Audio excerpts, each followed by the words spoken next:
Hello everyone, it's me Jenny, and this is another belated review for Movie Club Strikes Back.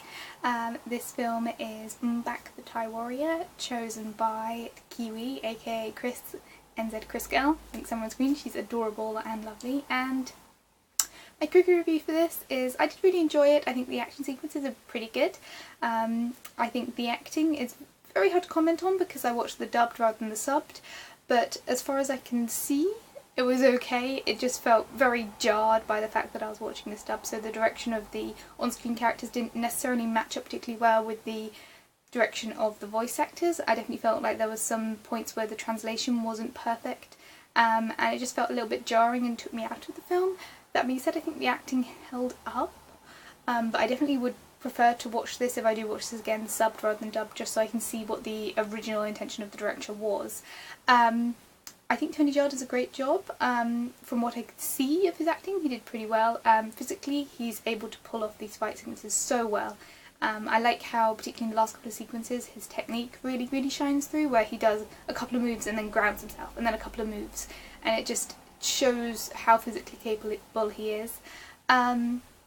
Direction-wise, there are some beautiful scenes of just cinematography in this, particularly the first sequence where they're all climbing up the tree, and it's timeless. It's deliberately without a sort of period that it's set in, so that when it gets its first shot of the crowd and you see the microphone, you're like, is this anachronistic? But instead it just takes you into the 21st century in a very sort of way. And so it really helps ground the story in its plotline, which is a fable story. It's a young warrior going from his village on a quest to save his village, which could be very cheesy, but because it's 21st century but grounds it in this sort of historical setting, it allows your brain to sort of click into this fable story without it feeling too jarring. And in a way I kind of sort of played the same game that I played with this as I did with Brick, where I had the visuals in front of me, but because of the way that the story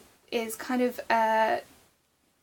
it plays off the tropes of a different genre, I definitely felt my brain sort of like cross-connecting these characters with their fable equivalents. So, you know, it's got the young hero who leaves his village to take on an evil emperor or an evil warlord, and he meets a princess and a fool, and together they save the day. And so it was really nice seeing those cross-connections, and it kind of grounds this in a very fairy tale sense of reality, which I really enjoyed. Similarly, I like how the colour palette starts from that first sequence where it's very brown and continues to be very brown throughout, so even at the end of this film I'm thinking about the village, I'm thinking about his family and getting back to the village and protecting the village. I'm not, it's not blatant, but it's enough that I can get that sort of thought process back to the village, and I don't forget about his family, I don't forget about his purpose, which I really liked.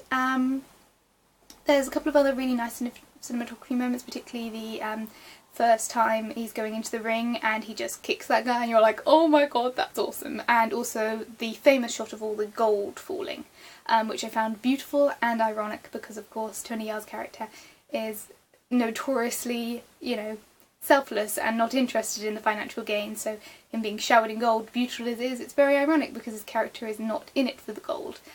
So I found that really nice.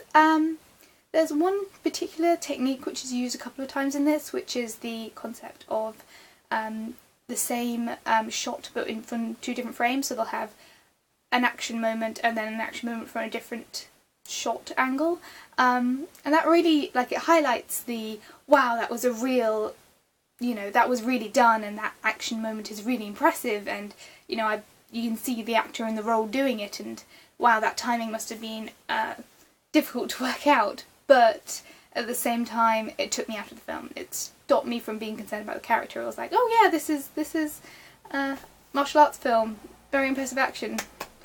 Can we get back to the characters now?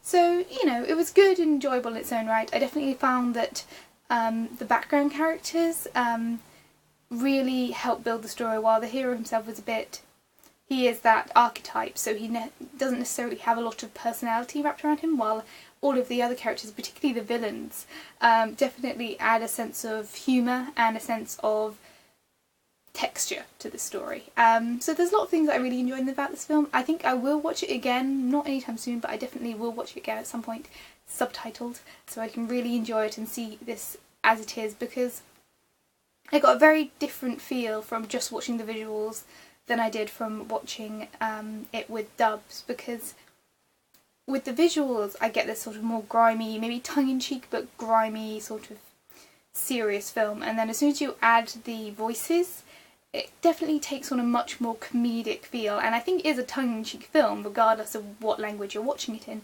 but it felt a little bit more on the comedy side when watching it dubbed, and it was quite jarring. Anyway, I've talked for way too long.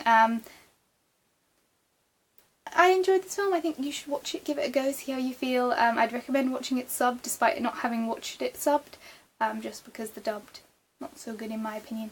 I also have to say that I've had a cold for the last couple of days, so I haven't filmed. So I've watched this film a few days ago, so I think some of my thoughts might be a bit disconnected, but there we go. It's up. Feel free to comment and tell me how disconnected I am today. I'm behind with VEDA, so I'm basically going to be filming and uploading as soon as the next one's uploaded, so you're going to get non-stop uploads for the next few days, and there we go. You must be very, very bored of me by now. I'll see you guys all soon. Bye guys.